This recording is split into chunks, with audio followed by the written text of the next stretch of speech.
Hello नमस्कार, आपका मुकेश बैरागी 9627 channel पे बहुत बहुत स्वागत है। आज का अपना टॉपिक है संस्कृत की शिक्षण विधियाँ। संस्कृत की शिक्षण विधियों में आज का टॉपिक है प्राचीन विधियाँ और नवीन विधियाँ। प्राचीन विधियाँ वो विधियाँ हैं जो लॉर्ड मैकाले के 1835 के पहले की है और नवीन विधियाँ 1835 के बाद की हैं। उसे नवीन विधियाँ कहते जो 1835 के पहले की है वो प्राचीन विधियाँ हैं। तो प्राचीन विधियों में सबसे पहले है पाठशाला विधि, दूसरे नंबर पे है व्याकरण अनुवाद विधि।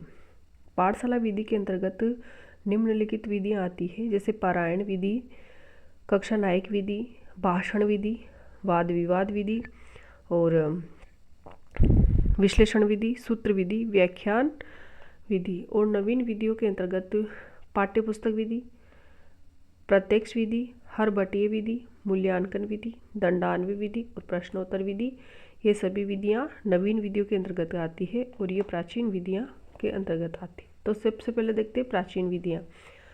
और शिक्षण विधियाँ किसे कहते हैं? तो शिक्षण के अंतर्गत पढ़ाने का जो तरीका होता है उसे ही शिक्षण विधियाँ कहते हैं।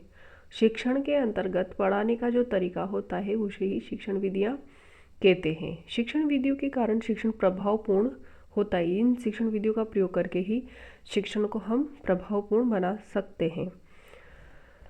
पहली विधि है पाठशाला। प्राचीन विधियों में सबसे पहली विधि है पाठशाला विधि। तो पाठशाला विधि के अंतर्गत ये अत्यंत प्राचीन विधि है पाठशाला विधि।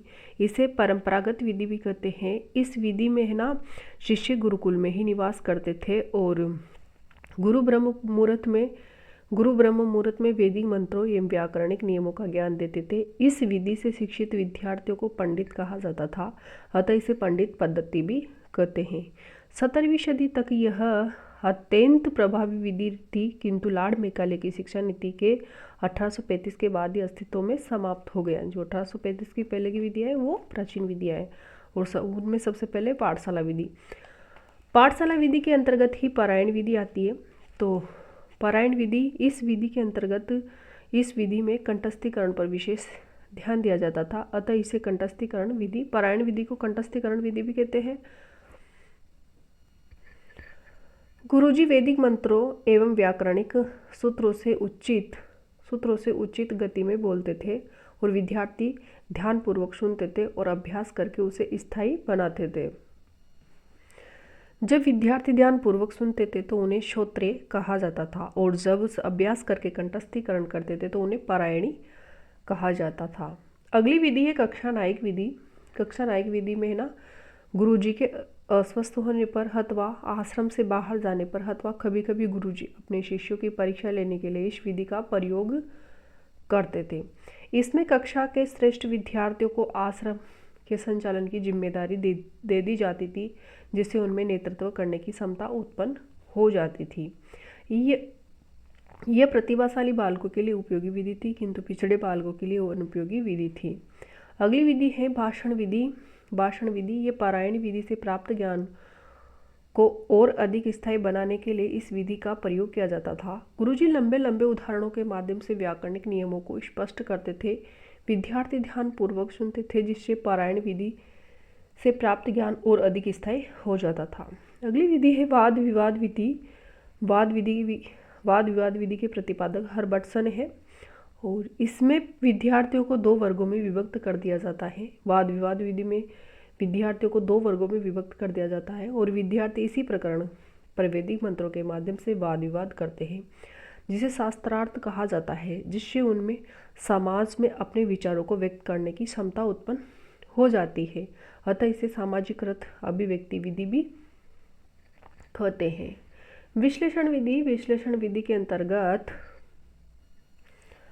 विश्लेषण विधि में इस विधि में अध्यापक ज्ञान को व्यापक रूप से प्रस्तुत करते थे, जिससे विद्यार्थी स्वतः प्रकरण को सीख जाते थे, किंतु इसमें समय बहुत अधिक लगता है। कार्ल जुंग के अनुसार संश्लेषण विधि का तात्पर्य घास के ढेर से तिनके को खोजना है।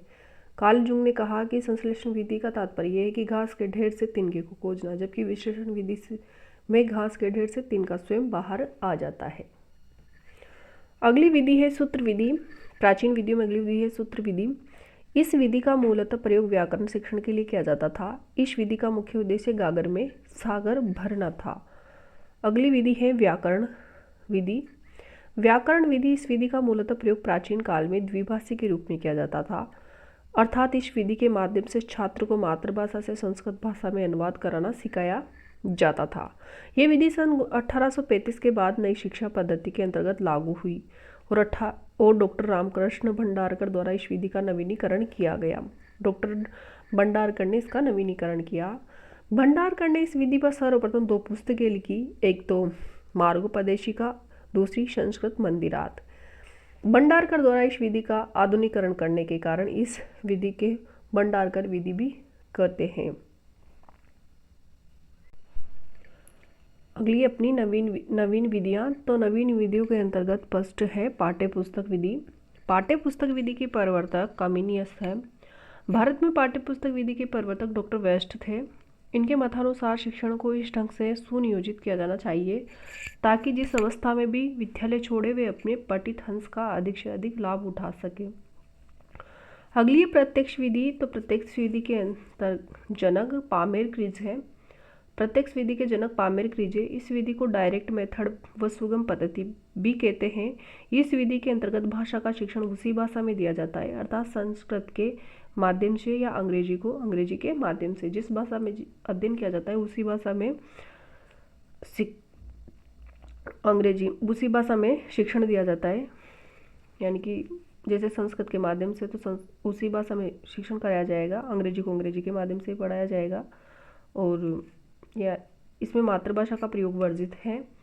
इसमें वैदिक मौखिक कार्य की प्रधानता दी गई है। इसके अंतर्गत प्रत्यक्ष विधि के अंतर्गत मातृभाषा का प्रयोग वर्जित है। इंपॉर्टेंट है, ध्यान रखना है। अगली है हरभट्टीय पंचपदी विधि। हरभट्टीय पंचपदी बहुत इंपॉर्टेंट विधि है। ये हिंदी संस्कृत दोनों में उपयोगी है। जनक जॉन फेडरिक इसके जनक थे जॉन फेडरिक हर्बार्ट। प्रसिद्ध शिक्षा शास्त्री व मनोवैज्ञानिक हर्बार्ट के सिद्धांतों को उनके शिष्यों ने 5 प्रकार की विधियों से प्रस्तुत किया। सबसे पहले है प्रस्तावना, फिर ये विषय स्थापन, फिर तुलना, फिर सामान्यीकरण या नियमीकरण और प्रयोग। यानी कि इसमें 5 प्रकार की विधियां हैं और 5 प्रकार की विधियों को मिलाकर हरभट्टीय पंचपदी 5 पद है। इसमें हरभट्टीय पंचपदी विधि में पहला पद है प्रस्तावना। प्रस्तावना ये छात्रों के पूर्व ज्ञान से संबंधित होता है। प्रस्तावना को पूर्व ज्ञान से संबंधित होता है। इसमें सरल प्रश्नों का प्रयोग किया जाता है जो परस्पर संबंधित होने चाहिए तथा प्रश्नों की संख्या 4 से रखनी चाहिए। प्रस्तावना ज्ञात से अज्ञात की ओर शिक्षण सूत्र का प्रयोग किया जाता है।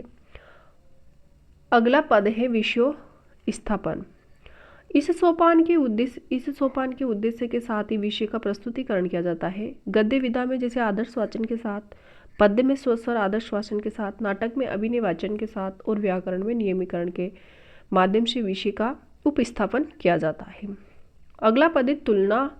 इस सोपान के अंतर्गत पठित हंस की तुलना हेतु अन्य हंस या पद्यों का प्रयोग किया जाता है। तुलनात्मक विधि का प्रयोग प्रत्येक विधा के अंतर्गत किया जा सकता है, परंतु इसका मूल प्रयोग पद्य विधा में सहायक है। सामान्यीकरण या नियमीकरण, पठित विषय का निष्कर्ष व 60 छात्रों तक पहुंचे, इसके लिए नियमीकरण का प्रयोग किया जाता है। अगला है 5वें नंबर का पद। इस सोपान में